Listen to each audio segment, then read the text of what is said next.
जी बिस्मिल्लाहिर्रहमानिर्रहीम। तो next is von Willebrand factor, जिसमें हमने मजीद एक्स्ट्रा चीज़ें पढ़नी है। ठीक है, von Willebrand factor deficiency.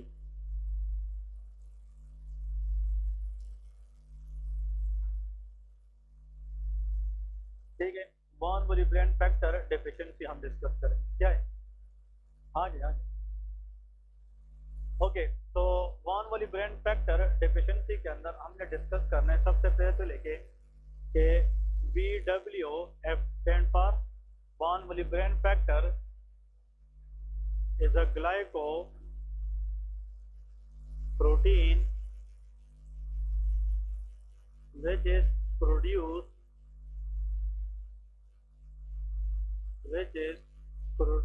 by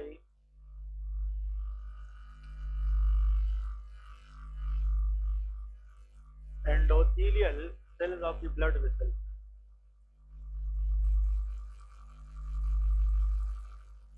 Cells of blood vessels.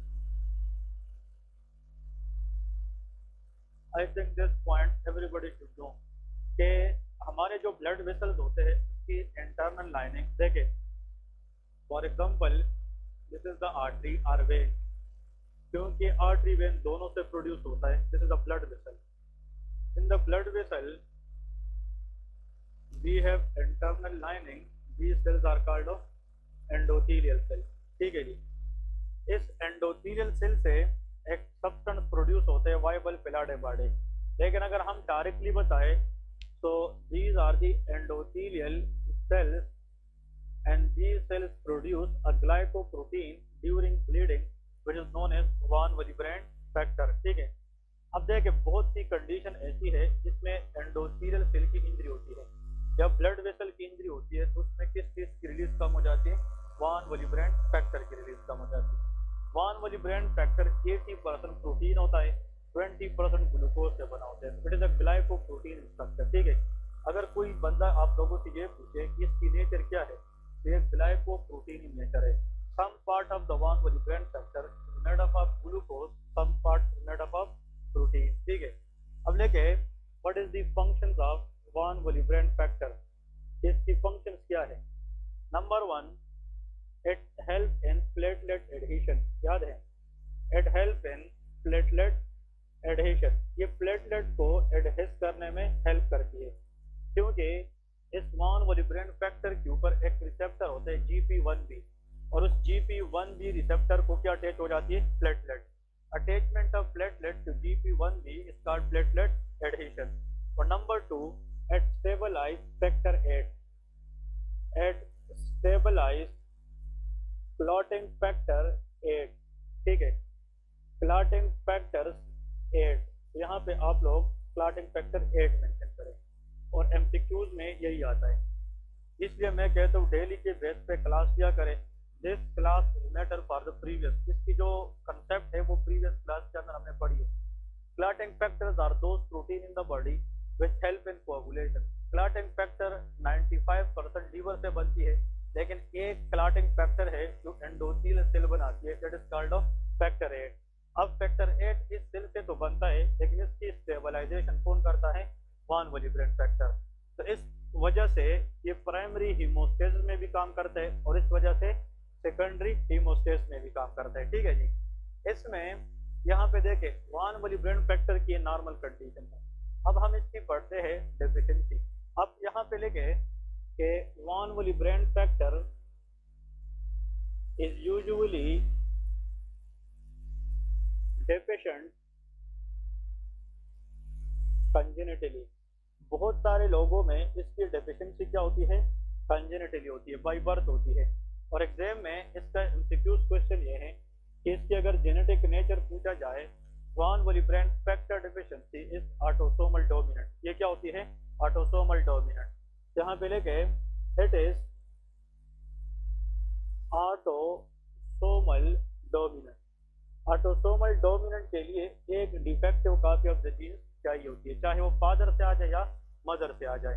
तो ऑटोसोमल में देखिए जब हम बायोकेम इंशाल्लाह पढ़ेंगे उसमें हम एक लिस्ट बनाएंगे ऑटोसोमल डोमिनेंट कंडीशन की और एक ऑटोसोमल रिसेसिव कंडीशन की। उनमें से ऑटोसोमल डोमिनेंट के अंदर एक कंडीशन वॉन वोलिब्रेन फैक्टर डिफिशिएंसी होगी।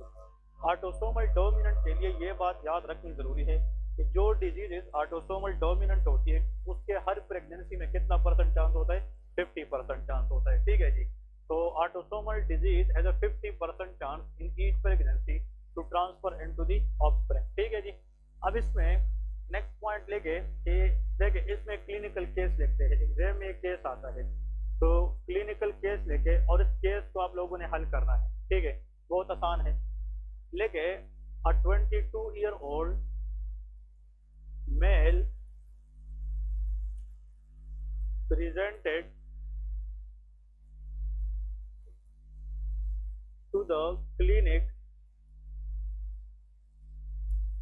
with EO stand for complaint of, ठीक है, complaint of excessive bleeding after minor cut, and on examination, O E stand for on examination, there is also bleeding spot on his skin, bleeding spot on his skin. Lab investigation shows, ठीक है, number 1 हम जो test करते हैं उसका एक नाम क्या है, BT, ब्लीडिंग टाइम, याद है। फिर नेक्स्ट एक टेस्ट करते हैं that is called PT, prothrombin time, और next is APTT, activated prothrombin thromboplastin time. ये तीनों हमने पढ़े ना। तो इस बंदे की जब हमने ब्लीडिंग टाइम की है BT, दैट वाज प्रोलॉन्ग, वो क्या था, प्रोलॉन्ग। ठीक है, according to the PT it was normal. PT क्या था, नॉर्मल। एवरीबॉडी नो कि PT वो टेस्ट है जो एक्सट्रिंसिक पाथवे को मेजर करता है। कौन से पाथवे, एक्सट्रिंसिक, और APTT इंट्रिंसिक पाथवे, याद है कि नहीं। ओके, और यहाँ पे लेके APTT इज आल्सो प्रोलॉन्ग। भाई एग्जाम में आएगा तो यही केस आता है। इसमें पेशेंट को जनाब जो मसला है वो ब्लीडिंग ना रोकने का वजह है। ठीक है, पेशेंट कहता है कि डॉक्टर साहब जब थोड़ा बहुत इस तरह माइनर कट भी लग जाता है तो मेरी खून जनाब ज़्यादा देर तक चलती है, वो प्रॉपर टाइम पे रुकती नहीं है। और जब हम उस पेशेंट की स्किन को देखते हैं तो उसकी स्किन पे हमें ब्लीडिंग स्पॉट्स नज़र आ जाते हैं। स्किन के ऊपर ब्लीडिंग स्पॉट्स का नज़र आना प्लेटलेट का मसला है। किसका, प्लेटलेट, ये सुपरफिशियल ब्लीडिंग है। लेकिन किसी भी कट लगने के बाद ब्लड का ना रुकना इसका डीप ब्लीडिंग, उसका कहते हैं डीप ब्लीडिंग। वो किसका इशू है, क्लॉटिंग फैक्टर्स का इशू है। क्लियर है। मैं दो बातें बताने लगा, ये ज़हन में रखें। ब्लीडिंग में भी सुपरफिशियल, ब्लीडिंग में भी डीप। सुपरफिशियल ब्लीडिंग वो ब्लीड है जो म्यूकोजा से हो जाए, जिस तरह नाक से खून आना, इस नेजल म्यूकोजा ब्लीड, ये कौन सा ब्लीड है, सुपरफिशियल। ब्लीडिंग का माउथ से होना सुपरफिशियल ब्लीडिंग है। फीमेल में excessive menstrual bleed is superficial bleed है। स्किन के ऊपर दाग धब्बे ब्लड के नजर आना सुपरफिशियल ब्लीड है। लेकिन bleeding inside the joint cavity, ये क्या है, ये डीप ब्लीडिंग है। किसी भी कट लगने के बाद ब्लड का ना रुकना इज कॉल्ड डीप ब्लीडिंग। तो अगर एग्जाम में सर्जरी के बाद ब्लड ना रुके या ब्लड जॉइंट के अंदर जमा होती रहे तो वो क्या है, डीप ब्लीडिंग। और डीप ब्लीडिंग का मतलब किसका इशू है, क्लॉटिंग फैक्टर्स का इशू है। सुपरफिशियल ब्लीडिंग का मतलब प्लेटलेट का इशू है। या तो प्लेटलेट है ही नहीं या है लेकिन काम नहीं कर रहे, या तो क्वांटिटी का इशू है या क्वालिटी का इशू है। इस बंदे में सुपरफिशियल ब्लीड का मसला है कि डीप का या दोनों का, इसमें दोनों का मसला है। ये कहते हैं कि माइनर कट के बाद ब्लड का ना रुकना दैट इज डीप ब्लीडिंग, लेकिन दाग धब्बे स्किन पे नजर आना that is called superficial bleeding. तो उसका BT भी प्रोलॉन्ग है, प्लेटलेट का भी इशू है, बात समझ गए कि नहीं। लेकिन इस बंदे का APTT भी प्रोलॉन्ग है, और APTT is a intrinsic pathway, और इंट्रिंसिक पाथवे के जो क्लॉटिंग फैक्टर है उसमें 8 है कि नहीं, उसमें क्लॉटिंग फैक्टर। तो इस बंदे में प्लेटलेट का नंबर ठीक है लेकिन क्वालिटी का मसला है, एडहेशन नहीं हो पाता। तो ऐसा चीज जो एडहेशन ना करे प्लेटलेट की और क्लॉटिंग फैक्टर किसको स्टेबलाइज ना करे, 8। तो इस बंदे को कौन सी डिफिशिएंसी है, वॉन वोलिब्रेन फैक्टर डिफिशिएंसी। है। बात समझ गए कि नहीं? वान वोल्यूब्रेन फैक्टर की जो फंक्शन अभी हमने पढ़ लिए, एक प्लेटलेट एडहेशन है और एक स्टेबलाइजेशन ऑफ क्लॉटिंग फैक्टर 8 है। बात समझ गए कि नहीं? तो क्लॉटिंग फैक्टर 8 अगर स्टेबलाइज ना रहे तो ब्लड रुक पाएगी नहीं। और क्लॉटिंग फैक्टर 8 किस पाथवे में आता है? एंट्रिंसिक। और एंट्रिंसिक पाथवे का कौन सा टेस्ट है? एपीटीटी, वो प्रोलॉन्ग होगा। और प्लेटलेट एडहेशन ना होने की वजह से कौन सा टेस्ट प्रोलॉन्ग होगा? बीटी। लेकिन एक चीज इसके साथ एग्जामिनर ऐड करता है, प्लेटलेट काउंट बताता है। क्या बताता है? Platelet count. तो काउंट कम हो गया normal, count will be normal, क्योंकि von Willebrand factor is a qualitative defect of the platelet. ये प्लेटलेट क्या है? Qualitative defect. इसके नीचे लेके डायग्नोसिस अगर आज एग्जाम में, तो answer will be von Willebrand factor deficiency. याद रहेगी कि नहीं? और वान वोल्यूब्रेन फैक्टर डेफिशिएंसी जब भी आ जाए, we will take a detailed history of family, क्योंकि it run in the family, it is an autosomal dominant condition। Clear है? अब लेके another very important MCQs question they ask in the exam के which antibiotic used for van Willebrand function, van Willebrand factor function, anyone in the class? हाँ? नहीं, वो कौन सी antibiotic है जो वान विलिब्रेंड फैक्टर की फंक्शंस को देखने के लिए लेबोरेटरी में एज अ टेस्ट यूज किया जाता है? उसका नाम है रेस्टोसेटेन टेस्ट। रेस्टोसेटेन, ठीक है? ये उस दिन किसने पूछा था? आपने पूछा था, रेस्टोसेटेन। क्लियर है? तो this is antibiotic and that is used in the laboratory for the activity of von Willebrand factor. ठीक है? अगर किसी में आप वान वोल्यूब्रेन फैक्टर डेफिशिएंसी या इसका फंक्शन देखना चाहते हैं तो आप कौन सा टेस्ट करेंगे? रेस्टोसेटेन। अब नेक्स्ट क्वेश्चन ये है कि रेस्टोसेटेन टेस्ट क्या होता है? ठीक है ना? अब देखिए आसानी से इसके नीचे लिखे this is antibiotic, this antibiotic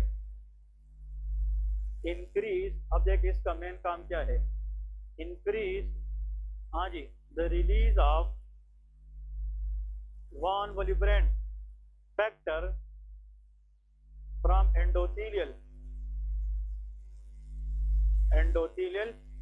cell and more express, बहुत इंपॉर्टेंट पॉइंट आने वाला, more express GP1B, excellent, GP1B to attach is more, very good, to attach is more platelet। भाई इससे एक चीज हमें पता चल गई कि रेस्टोसेटेन एक ऐसा एंटीबायोटिक है कि इट प्रोमोट प्लेटलेट एडहेशन। ये प्लेटलेट एडहेशन करना चाहता है क्योंकि एंडोथेलियल सेल से किसकी रिलीज को बढ़ाता है? वान वोल्यूब्रेन फैक्टर। और जितना वान वोल्यूब्रेन फैक्टर ज्यादा बनेगी उतना ज्यादा क्या एक्सप्रेस होगी और उतना ज्यादा क्या लगेगा? इसलिए ristocetin can increase the risk of platelet adhesion. ये क्या कराता है? प्लेटलेट। इसलिए ristocetin is a procoagulant, ये कोआगुलेशन कराता है। ये क्या कराता है? कोआगुलेशन कराता है। बात समझ गए कि नहीं? और प्लेटलेट एडहेशन के बाद सबको पता है प्लेटलेट एग्रीगेशन होगी, फिर प्लग बनेगा, क्लॉट बनेगा कि नहीं? तो एक क्लॉट फॉर्मेशन को प्रोमोट करता है। क्लियर है? अब इधर देखिए इसका टेस्ट इस तरह होता है लेबोरेटरी के अंदर। For example this is a test tube. ये फॉर एग्जांपल इस तरह टेस्ट ट्यूब है, उसमें हम पेशेंट को ब्लड लेते हैं, वीनस ब्लड लेते हैं। देखिए आम जो वीनस सैंपल लेते हैं पेशेंट से, और वो जो ब्लड है वो एक इस तरह टेस्ट ट्यूब में डालते हैं। बात समझ गए? इधर सब देखे, ये पेशेंट की ब्लड है, इसमें पेशेंट की ब्लड के अंदर आरबीसी है कि नहीं? हाँ जी, आरबीसी के साथ साथ डब्ल्यूबीसी एंड प्लेटलेट्स भी है और वान वोल्यूब्रेन फैक्टर्स भी होते हैं नॉर्मली हमारे ब्लड में। लेकिन एडम TH13 उसकी लेवल को बढ़ाने नहीं देता, वो हमने पढ़ा ना TTP में। अब ये सारी चीजें हमारी कंटेंट है किस चीज के? ब्लड के अंदर। अब हमने टेस्ट ट्यूब में ब्लड डाल दिया सिंपल के तौर पे, पेशेंट से ले लिया, फिर इस ब्लड को हम बाहर से एक एंटीबायोटिक ऐड करते हैं जिसका नाम क्या है? रेस्टोसेटेन है। क्या है? रेस्टोसेटेन। अब इधर देखिए हमने इस एंटीबायोटिक की 1-2 ड्रॉप डाल दी इस ब्लड पे। जब रेस्टोसेटेन एंटीबायोटिक इस ब्लू शक्ल में आ जाए तो ये वान वोल्यूब्रेन फैक्टर की मौजूदगी में उसके ऊपर ज्यादा किसको एक्सप्रेस करता है? अगर वान वोल्यूब्रेन फैक्टर 1 मिनट में 1 GP1B देता है तो उसकी नंबर को 10 बनाता है। और जितना रेस्टोसेटेन की वजह से GP1B ज्यादा होंगे तो उस ब्लड के अंदर ज्यादा क्या अटैच होंगे? तो उस टेस्ट ट्यूब के अंदर 5 मिनट के अंदर वो ब्लड क्लॉट की शक्ल में हमें नजर आएगी। क्या? क्लॉट की शक्ल में। अगर आप किसी से ब्लड ले लें और टेस्ट ट्यूब में डालें और उस पर क्या चीज़ डाल दें, लेकिन रेस्टोसेटेंट डालने के बाद भी ब्लड क्लॉट हो, तो इसका मतलब इस बंदे में वान वोलिब्रेन फैक्टर की क्लियर है कि नहीं? इसको रेस्टोसेटेन कहते हैं। तो normally ristocetin in the presence of von Willebrand factor clot the blood. समझ गए कि नहीं? लेकिन अगर किसी में वान वोलिब्रेन फैक्टर की क्या हो, डेफिशिएंसी हो, तो रेस्टोसेटेन टेस्ट के बाद there will be no coagulation, इसमें क्लॉट नहीं बनेगी। अब ये क्लियर हुआ कि नहीं? This is the question that is very important कि वो कौन सी एंटीबायोटिक है जो वान वोलिब्रेन फैक्टर की मौजूदगी हमें ब्लड में बताए, उसका नाम क्या है? रेस्टोसेटेन टेस्ट होता है। Normally in the presence of von Willebrand factor it can clot the blood, लेकिन इसकी डेफिशिएंसी में it can not clot the blood. ठीक है, I think it's clear. Any question in this? No. Okay, अब लिखे इसकी ट्रीटमेंट। अब हमने डायग्नोज कर दिया कि पेशेंट को वान वोलिब्रेन फैक्टर की क्या है? डेफिशिएंसी। तो अभी हम लिखेंगे कि इसकी ट्रीटमेंट क्या है। तो नीचे लिखे कि what is the treatment of von Willebrand factor. Okay, इसमें वान वोलिब्रेन फैक्टर डेफिशिएंसी में जो ड्रग दिया जाता है, हाँ जी, हमारे ने जो ड्रग का नाम दिया था, इसकी ट्रीटमेंट है डेस्मोप्रेसिन एसीटेट। इसका नाम क्या है? Desmopressin acetate. एनईबी एग्जाम वाले प्लीज याद रखें, very popular question in the exam, कि वान वोलिब्रेन फैक्टर डेफिशिएंसी को किस ड्रग से ट्रीट किया जाता है? Desmopressin acetate. ये जो डेस्मोप्रेसिन है, it is nothing, it is the another name of ADH hormone. ये किस हार्मोन का दूसरा नाम है? एडीएच। नाम सुना है ना? एंटी डाययूरेटिक हार्मोन, एडीएच का नाम है।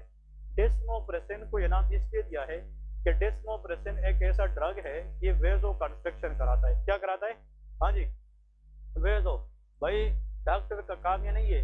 देखिए, शॉपकीपर को भी पता है कि यार सोर थ्रोट में कौन सा एंटीबायोटिक है, लेकिन उनको ये नहीं पता कि ये काम किस तरह करता है। हमें ये भी पता होना चाहिए कि how it work. Desmopressin acetate जब पेशेंट को दी जाती है तो इट कैन कॉज वेजो कंस्ट्रक्शन। प्रेसिन का मतलब it has a pressure effect on the blood vessel, और जब हम वेजो क्या करेंगे? कंस्ट्रक्शन, तो एंडोथेलियल सेल से किसकी रिलीज को बढ़ाएंगे? वान वोलिब्रेन फैक्टर। अगर थोड़े बहुत है तो वो बढ़ जाएंगे और क्लॉट फॉर्मेशन में हेल्प करेंगे। ठीक है, यहाँ पे लेके it cause vasoconstriction, vasoconstriction and increase von Willebrand factor release. ये किसकी रिलीज को बढ़ाता है? वान वोलिब्रेन फैक्टर। क्लियर है? तो डेस्मोप्रेसिन एक ऐसा ड्रग है कि ये एंडोथेलियल सेल से वान वोलिब्रेन फैक्टर की रिलीज को क्या करता है? इंक्रीज कर देता है, increase the release of von Willebrand. तो this what all about the von Willebrand factor of deficiency. ठीक है, ओके। वान वोलिब्रेन फैक्टर के बारे में आखिर में एक नोट लेके, जो मैं समझता हूँ बहुत इंपॉर्टेंट सेंटेंस है, वो जनाब क्या है? यहाँ पे जनाब एक बहुत इंपॉर्टेंट पॉइंट लिखे कि इसमें दो चीजें हमने डिस्कस करनी है। Actually in case of von Willebrand factor deficiency, a very important question is के von Willebrand factor deficiency is the most common, और ये ओसी के अंदर एनालिसिस स्टेप 2 में क्वेश्चन भी आता है, वाइवा के अंदर। Most common inherited, what is inherited? by birth inherited bleeding disorder। ठीक है, देखिए बहुत सी ऐसी कंडीशन है जिसमें पेशेंट को ब्लीडिंग होती है और उसकी जो रीजन है वो बाई बर्थ है। लेकिन अगर जितनी भी डिजीज है ब्लीडिंग डिसऑर्डर बाई बर्थ, उनमें से अगर मोस्ट कॉमन है तो वह वान वोलिब्रेन फैक्टर डेफिशिएंसी है। इसलिए इसको हम इग्नोर नहीं कर सकते। कोई भी पेशेंट आए, वो कहे डॉक्टर साहब कट लगने के बाद उसकी ब्लड नहीं रुकती और उसकी फैमिली हिस्ट्री पॉजिटिव हो, तो किस चीज को ध्यान में याद रखना है? वान वोलिब्रेन फैक्टर, क्योंकि most common inherited bleeding disorder है पूरी दुनिया में, न कि सिर्फ पाकिस्तान में। ठीक है ना? तो वर्ल्ड वाइड है। इसके बाद नेक्स्ट कंडीशन की तरफ जाते हैं। देखें, एक्चुअली इसमें अनदर वेरी इंपॉर्टेंट के क्लिनिकल केस के जरिए मैं समझा दूँ। ये केस ये भी लिखे, फिर इसकी थ्योरीज के साथ कंपेयर करते हैं। क्लिनिकल केस ये केसेस के अंदर ही आता है। लेकिन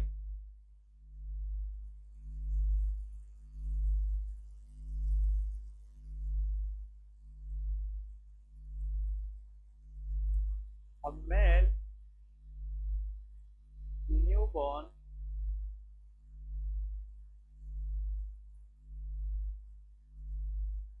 a Muslim community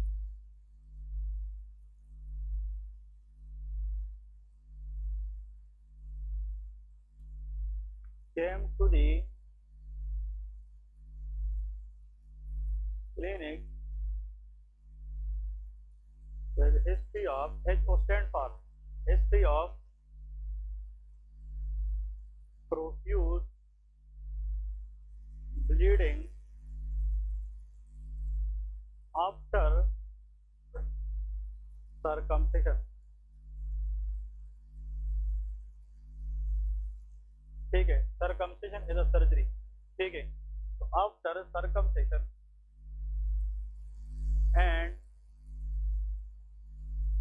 also by pressing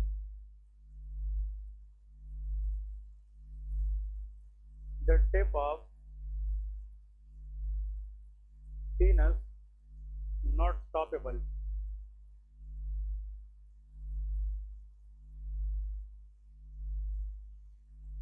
Investigation shows platelet count is normal. BT mean bleeding time normal. देखिए किसी भी सर्जरी के बाद ब्लीडिंग का होना डीप ब्लीडिंग है कि सुपरफिशियल, ये डीप ब्लीडिंग है, ठीक है। तो क्लॉटिंग फैक्टर का ज्यादातर इशू है पीटी नॉर्मल, लेकिन APTT is prolong. APTT is prolong. अब इस बच्चे के अंदर बाय बर्थ कोई क्लॉटिंग फैक्टर की डेफिशिएंसी है, ठीक है, और डीप ब्लीडिंग का मसला है इसको। इस बच्चे के अंदर according to the given history and investigation इसका एक्सट्रिंसिक पाथवे का मसला है कि इंट्रिंसिक का। हाँ जी, पहले तो ये चीज बार बार ज़हन में याद रखे कि पीटी इज एक्सट्रिंसिक पाथवे। जिसने नहीं पढ़ा तो प्रीवियस लेक्चर प्लीज जाकर देखे और वो पढ़ के आए, फिर ये आप लोगों को बहुत आसान लगेगा। पीटी का मतलब एक्सट्रिंसिक पाथवे, एपीटीटी का मतलब इंट्रिंसिक पाथवे। क्लियर है? इस बच्चे के अंदर जो क्लॉटिंग फैक्टर का इशू है वो प्लेटलेट में है कि क्लॉटिंग फैक्टर में, फिर एक्सट्रिंसिक में है कि इंट्रिंसिक? इंट्रिंसिक। अब इंट्रिंसिक के अंदर मैंने आप लोगों को कुछ फैक्टर लिखवाए थे 12, 11, 8, 9, ठीक है। उन सब में से 99% अगर बच्चों में बाय बर्थ डेफिशिएंसी की चांस है वो 8 की होती है। क्या होती है? 8, क्लॉटिंग फैक्टर 8। इस बच्चे के अंदर मोस्ट लाइकली कौन सी फैक्टर की कमी है? 8। और ऐसा कंजेनिटल ब्लीडिंग डिसऑर्डर जिसमें क्लॉटिंग फैक्टर 8 की डेफिशिएंसी हो इसको हीमोफीलिया ए कहते हैं। इसको क्या कहते हैं? Haemophilia A. तो यहाँ पे इसकी जनाब जो डायग्नोसिस है according to the incidence and occurrence in a female that should be haemophilia A. Clear है? Haemophilia A is a bleeding disorder which is characterised by deficiency of clotting factor 8, clotting factor 8। तो यहाँ पे आप लोगों ने याद रखना है इसकी जो ड्रग ऑफ चॉइस है, ड्रग ऑफ चॉइस लेके फैक्टर 8 कंसंट्रेट देते हैं। क्या देते हैं? Factor 8 concentrate. हॉस्पिटल के अंदर क्लॉटिंग फैक्टर जैसा ड्रग हमारे पास मौजूद होता है, उसका नाम क्या है?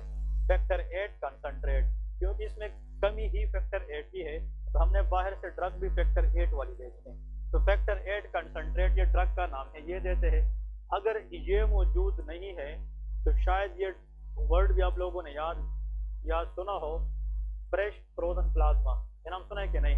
That is called FFP, fresh frozen plasma. ठीक है, ये ब्लड की तरह हम ट्रांसफ्यूज करते हैं और इसके अंदर भी क्लॉटिंग फैक्टर 8 की एक्टिविटी होती है। या तो हम फ्रेश फ्रोजन प्लाज्मा दे दें बच्चे को, या तो हम बाहर से क्लॉटिंग फैक्टर 8 प्रोवाइड करें। अब ये कंजेनिटल मसला है, उसको रिवर्स कर सकते नहीं। तो ये फैक्टर 8 देने के बाद जब इसकी ब्लीडिंग स्टॉप हो जाती है तो हम आगे पेरेंट्स को बताते कोशिश करें कि ये उस बच्चे को जनाब किसी ऐसी जगह पे ना छोड़े जहाँ पे उसको इंजरी के चांसेस ज़्यादा होती है। और फिर जब वो बड़ा होता है तो उसको फैमिली वाले भी काउंसिल करते यार आप बचपन में इस तरह से आपसे बहुत ज़्यादा खून गया था तो आप कोशिश करें कोई नोकदार चीज़ या इस तरह जो शार्प ऑब्जेक्ट है उससे अपने आप को बचा के रखे। ठीक है, क्योंकि वरना इन लोगों में फिर ब्लड आसानी से नहीं रुकती। तो कहने का मतलब हीमोफीलिया के अंदर सिर्फ और सिर्फ अगर एक एबनॉर्मल टेस्ट आ सकता है वो क्या है, APTT। वजह यह है कि हीमोफीलिया में किस फैक्टर की कमी है, 8 की, और 8 factor is a part of intrinsic pathway.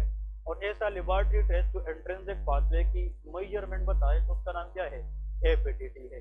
अब यहाँ पे नीचे लेके नोट में 2-3 चीजें इसके साथ ऐड करें। देखे एग्जाम में फॉर एग्जांपल देखे अगर हम हीमोफीलिया इसको इस तरह मिड में लेके काफी में मिड में लेके और इसको डिवाइड करें इस तरह 3 में, हीमोफीलिया को फर्दर हम डिवाइड करते कितने टाइप्स में, 3 में।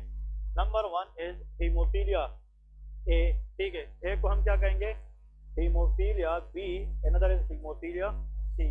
ये याद रखें, haemophilia is further divided into how many types, 3, haemophilia A, B and C. अब यहाँ पे point to be remember is के एग्जाम में आ जाए कि जो हीमोफीलिया बी है इसका एक और नाम है, that is called Christmas disease. इसका दूसरा नाम क्या है, क्रिसमस डिजीज। ये भी एग्जाम में आता है, haemophilia B is also known as Christmas disease, ठीक है। सिर्फ इसमें याद रखें कि हीमोफीलिया ए वो कंडीशन है जिसमें क्लॉटिंग फैक्टर किसकी कमी होती है, 8 की। वेरी गुड, ठीक है। हीमोफीलिया बी एक ऐसी डिजीज का नाम है जिसमें फैक्टर 9 की कमी होती है। कौन सी फैक्टर की, 9 की। ये सारे एग्जाम में आते हैं। क्लॉटिंग फैक्टर के नाम लिखवाए थे कि नहीं, उसमें क्लॉटिंग फैक्टर 9 का नाम था क्रिसमस फैक्टर, जिस वजह से इसका नाम क्रिसमस डिजीज भी है, ठीक है। और यहाँ पे लेके फैक्टर सी, ये क्लॉटिंग फैक्टर 11 की डेफिशिएंसी है। बात समझ गए।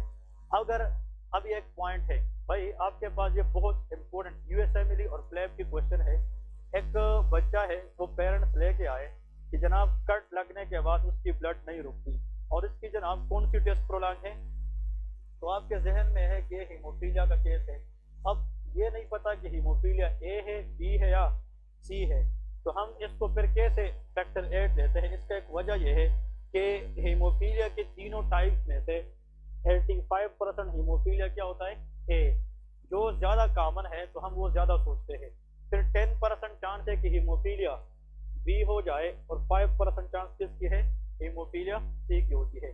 भाई आपके पास बच्चा लेके आए पेरेंट्स और उसकी ब्लड रुकती नहीं है, आपके जहन में उसको हीमोफीलिया क्या है, ए है, तो हम कौन सा कंसंट्रेट स्टार्ट करेंगे, 8 देने के बाद भी ब्लड नहीं रुकती, तो फिर सोचना चाहिए कि शायद ये वो बच्चा है जिसमें हीमोफीलिया क्या हो सकता है। तो हम फिर 8 को रिप्लेस किससे करेंगे, 9 से रिप्लेस करेंगे। 9 के बाद भी अगर ब्लड ना रुके तो रेयर केसेस में शायद ये वो बच्चा है जो किस परसेंटेज के अंदर हो, 5, तो फिर कौन सा फैक्टर देंगे, 11 देंगे। चाहे हम 8 दे, 9 दे या 11 दे, दोनों के साथ हम किसको ऐड करते हैं, फ्रेश फ्रोजन प्लाज्मा ऐड करते हैं। ये फ्रेश फ्रोजन प्लाज्मा ये बच्चे की कोआगुलेशन को बेहतर बनाती है। एक तो इससे कोआगुलेशन इंप्रूव होगी और दूसरा है कि बच्चे को फैक्टर 8, 9, 10 की टॉलरेशन, 11 की टॉलरेशन भी आसान हो जाएगी। तो कहने का मतलब ये है कि जब भी इस तरह केस आ जाए तो हमें सोचना है कि may be the patient is haemophilia A because it is more common. फिर अगर ये नहीं है तो फिर बी है, फिर ये सी है। पीएमडीसी में या एनएलई के अंदर क्वेश्चन क्या आता है, चलो अभी तो एनएलई स्टेप 1 में थोड़े से सिनेरियो बेस है, फिर तो पीएमडीसी वाले बहुत आसान। Haemophilia is characterised by deficiency of dash, clotting factor 9, 10, 8। अब देखें बहुत स्टैंडर्ड क्वेश्चन है, आप लोग कहोगे ये तो बहुत आसान है, क्लॉटिंग फैक्टर 8 हीमोफीलिया ए, ये आसान इसलिए कि आप लोगों ने पढ़ा है।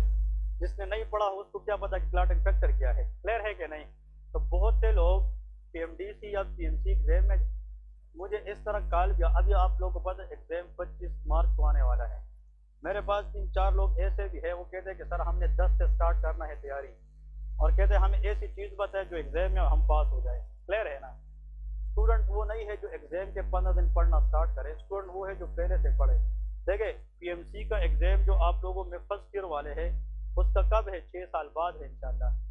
वैसे जो थर्ड ईयर वाले है उसका 3 साल बाद है इंशाल्लाह। लेकिन पीएमसी का एग्जाम कितने घंटों का होता है, 2 घंटों का होता है, 3 घंटों का होता है मैक्सिमम, और इस पर मेहनत चेक किया जाते हैं पिछले 6 साल की। आप लोग जो 6 साल की मेहनत है वो 3 घंटों में बस रंग लाती है, कह रहे आपके है कि नहीं है, क्लियर है। तो सिर्फ ये होना ये ना होना, और गऊ में कोई नहीं जानता कि ह्यूमरस किधर है, स्प्लीन की ब्लड सप्लाई आपको है जो यार आप इससे वो कहते पास हो के फेल हो, ठीक है ना। चाहे आप 0.1% से भी फेल हो, कहते मैंने आपको नहीं बताया तुम नहीं कर पाओगे, क्लियर है ना, है ये पैसे जाया करके आए हो। उसको ये नहीं पता कि इसके अंदर हमने मेहनत कितनी की है, ऐसा है कि नहीं। वो बंदा आप पे कमेंट करेगा जिस बंदे की जनाब किसी बाजार में मुर्गा बेचने वाली शॉप जो है इस्लामाबाद वाले टेस्ट का क्या बना, क्लियर है कि नहीं। अब उसको ये नहीं पता कि इस्लामाबाद वाला टेस्ट होता कैसे है, क्लियर है कि नहीं। कहने का मतलब ये है हमें लोग कब रिवार्ड करते जब हम पास हो जाते हैं, क्लियर है कि नहीं। तो कोशिश ये करनी है पास। हाँ, अब मैं आप लोगों को एक बात बता दूं, मैं उस बंदों को बहुत अप्रिशिएट करता हूँ रियली जो पढ़ के भी दोबारा आते। ये मैंने एक जूनियर है ना मेरे यूनिवर्सिटी का, फिर इसका सीनियर है हमारा जूनियर है, वो अभी कब किधर है, वो CPS पार्ट 1 के लिए पढ़ रहे हैं, लेकिन वो हमारे साथ एनालिस्ट स्टेप 1 भी ले रहा है। वो क्या कहते हैं कि मैंने सर PMDC पास की लेकिन मुझे समझ नहीं आती कि मैंने पास की थी, समझ गए कि नहीं। वो बंदा हाउस जॉब भी कर चुका है, उसके पास RMP भी है माशाल्लाह, वो FCPS पार्ट 1 भी अभी देगा, फिर भी वो कहते हैं सर मुझे एनालिस्ट स्टेप 1 पढ़ा है, क्योंकि वो कहते हैं सर जो चीज़ पता नहीं मैं पढ़ता मुझे तो समझ नहीं आती। अब पता ये क्यों उसको ये चीज़ समझ आ गई, वो माशाल्लाह जॉब कर रहा है, क्लिनिक कर रहे हैं, 10 15 20 पेशेंट देख रहे हैं, कहते पेशेंट के अंदर मजा नहीं आ रहा क्योंकि नॉलेज, समझ गए कि नहीं। तो कहने का मतलब ये है कि at the end of the session 5 महीने सारे गुजारोगे, लेकिन आखिर में सबकी नॉलेज यहाँ पे एक जैसी नहीं होगी, किसी ने ज्यादा पढ़ा होगा किसी ने कम पढ़ा होगा। बंदा वो है जो यहाँ से कुछ लेके जाए, समझ गए कि नहीं। कहने का मतलब ऐसा पढ़े कि 2 साल बाद फिर कॉल ना करे कि सर मुझे फिर से पढ़ाए, 2 साल बाद कॉल करे कि सर मुझे असेंबली के तरीके बताए, स्लैब के तरीके बताए, आगे जाने की कोशिश करे, पीछे आने की कोशिश ना करे, समझ गए कि नहीं। तो बहुत से लोग आपको कहेंगे ना कि अभी से ना पढ़ो, मैंने पढ़ा था कि मेरे पास हो गया, ठीक है ना। वो बंदा हाँ आप पे कमेंट वो करेगा जो खुद नहीं पढ़ता, ठीक है ना। तो आप लोग बहुत लकी है, और हमें तो पता नहीं था, हमें 4th ईयर में पता चला था कि PMDC एग्जाम देना होगा, ठीक है ना। हमें तो कंसल्टेंट ने बताया था कि आप लोग डॉक्टर बन गए, ठीक है ना। कहने का मतलब 1st ईयर 2nd ईयर में जो बंदा अभी से पढ़ेगा इंशाल्लाह इसका आप लोग आउटपुट 2 साल बाद पता चलेगा, बहुत कुछ कर जाओगे, ठीक है। मैंने तो आप लोगों को आखिर में एक चीज बताई थी ना, 2 महीने पहले जो बंदा इधर आया था और या 1 दिन पहले जो आया था वो आज कुछ और है। पढ़ोगे तो कुछ बनोगे ना, नहीं पढ़ोगे तो कुछ नहीं होगा, ठीक है। ओके, इसका एक क्वेश्चन ऐड करें MCQ, जो हीमोफीलिया ए है इसका MCQ आता है कि हीमोफीलिया ए की जो डिजीज है इसकी जनाब जेनेटिक पैटर्न क्या है या जेनेटिक इनहेरिटेंस। तो लेके एक्स लिंक रिसेसिव, ये क्या होता है, x link recessive.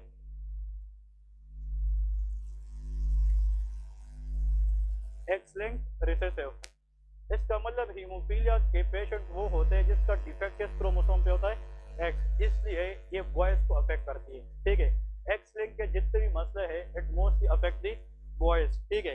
Haemophilia B लेके X link recessive, same haemophilia B भी क्या है, एक्स लिंक रिसेसिव है। अब देखें ये भी एक्स लिंक, तो मेल में ज्यादा कॉमन है कि फीमेल में, मेल में, ठीक है। और MCQ ये है कि जो हीमोफीलिया सी है ये ऑटोसोमल रिसेसिव है, ये क्या है, ऑटोसोमल रिसेसिव है। तो ये इसमें डिफरेंस है, हीमोफीलिया ए और बी दोनों की ज्यादातर चांसेस मेल में है क्योंकि इसका मसला किस क्रोमोसोम पे है, एक्स पे है। हीमोफीलिया सी मेल फीमेल दोनों के लिए इक्वल है क्योंकि ऑटोसोमल रिसेसिव है। देखे how many pairs of chromosome we have, 23, 46 chromosome है, 23 पेयर है, सबको पता है ना, 23 पेयर्स ऑफ क्रोमोसोम। आखिर जो पेयर है या तो वो एक्स एक्स या एक्स वाई, तो अगर एक्स एक्स से फीमेल जेंडर है, एक्स वाई है तो मेल है। इसके अलावा जो रिमेनिंग कितने पेयर थे, 22, ये मेल फीमेल में सेम होती है। अब देखें इन 23 में से कितने पेयर है जिससे हम 6 मालूम करते हैं, एक पेयर है, या एक्स एक्स या एक्स वाई। ये 22 हमें सेक्स अब या जेंडर नहीं बता सकती। Those chromosome which do not differentiate sex of the patient is autosome, इसको क्या कहते हैं। तो इस 22 में से कहीं पे भी मसला आ जाए उसको ऑटोसोमल डिफेक्ट कहते हैं। लेकिन अगर 6 क्रोमोसोम के एक्स पे जो इशू आ जाए चाहे मेल हो या फीमेल तो उसको हम एक्स टू लिंक कहते हैं। फीमेल टू एक्स एक्स है ना, एक खराब हो जाए तो दूसरा फिर भी है, हम में एक खराब हो जाए दूसरा नहीं है, इससे एक्स लिंक ज्यादातर मेल को अफेक्ट करती है, ठीक है जी।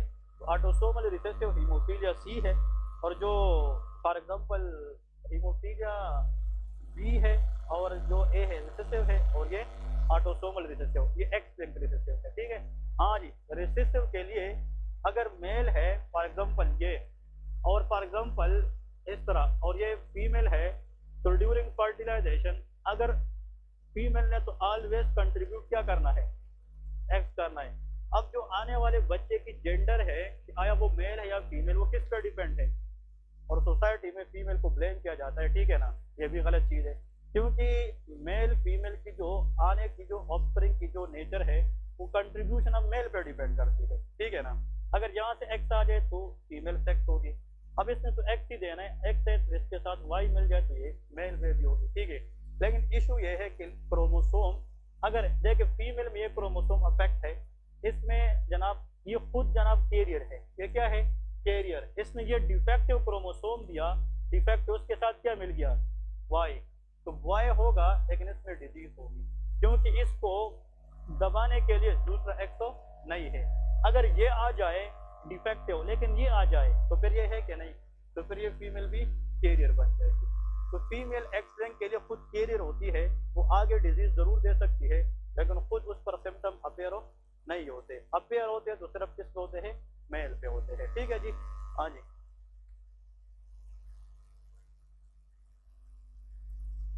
यस, देखिए एक्स है ना, एक्स फीमेल ने तो एक्स ही देना है, हाँ एक फीमेल वो कैरियर है, लेकिन वो नॉर्मल एक्स शेयर करे और वाई आए, तो फिर this Y will be normal. ठीक है, अब इसने डिफेक्टिव दिया और इसने वाई दिया, अब इस एक्स की जनाब डिफेक्ट को कम करने के लिए करस्पॉन्डिंग एक्स तो नहीं है ना, तो फिर इस पर डिजीज आएगी, this will be a disease Y. ठीक है ना, इसके अंदर वो पर्टिकुलर डिजीज आएगी। ठीक है,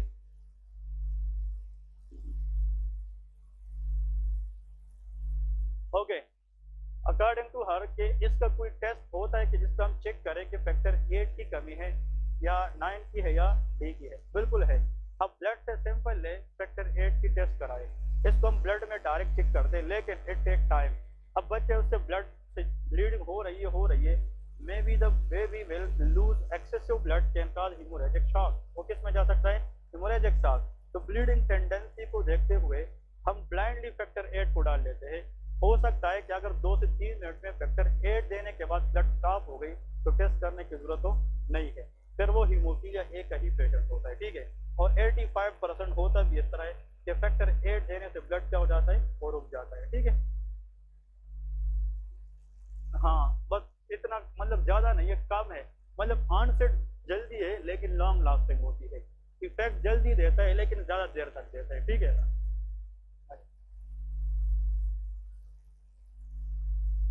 देंगे बिल्कुल, ये जो फैक्टर्स है ना, इसकी कंसंट्रेशन को जनाब नॉर्मलाइज करते हैं फ्रेश फ्रोजन प्लाज्मा, और हाँ, और इस फ्रेश फ्रोजन प्लाज्मा में इन तीनों की मिक्सचर भी होती है। ठीक है ना, तो इसकी कमी को पूरी भी कर देती है। नेक्स्ट देखे, टाइम कितना हुआ है, एक पढ़े के ना,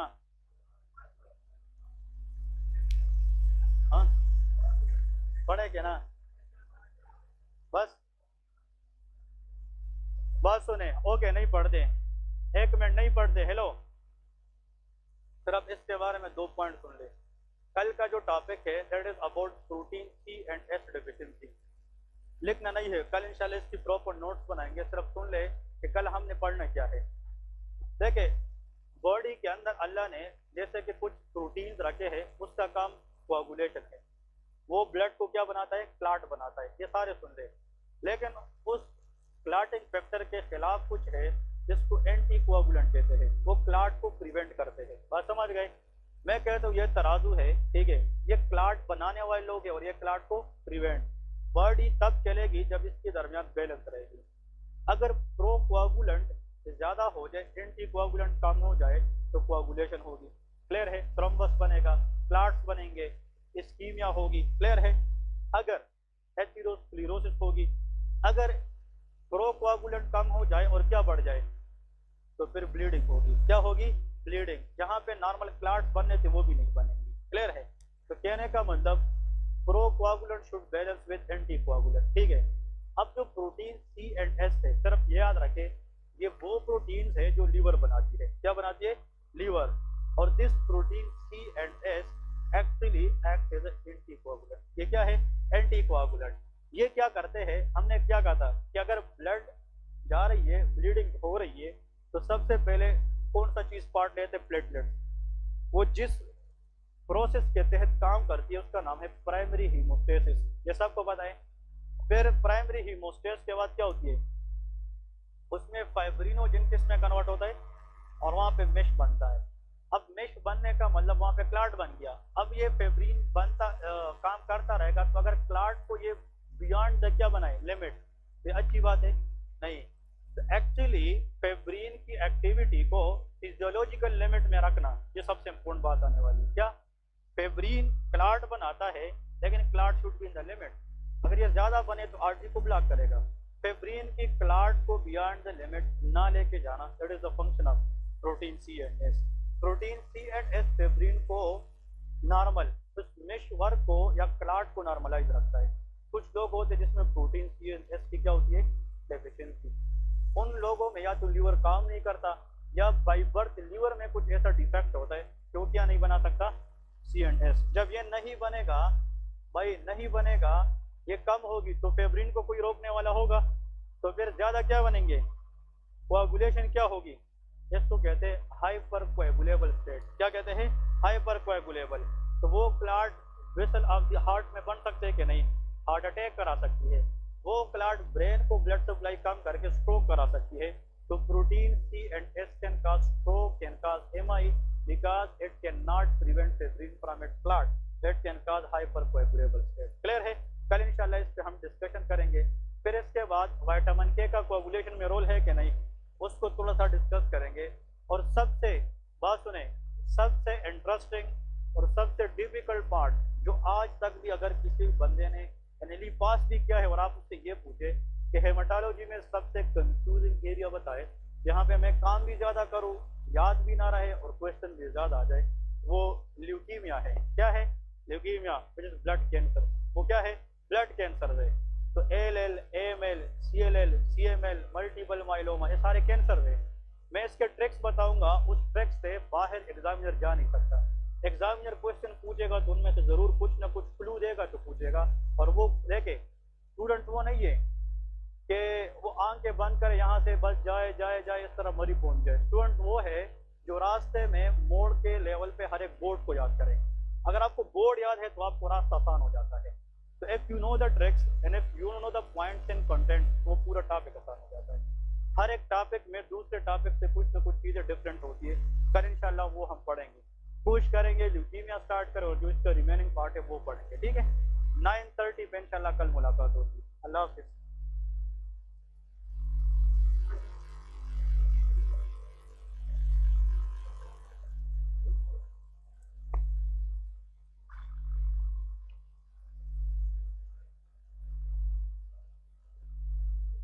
समा जैसे हो अजीब लेके आए हो, और अजीब जैसे हो। हाँ, और गरीब जैसे हो। ठीक ठाक।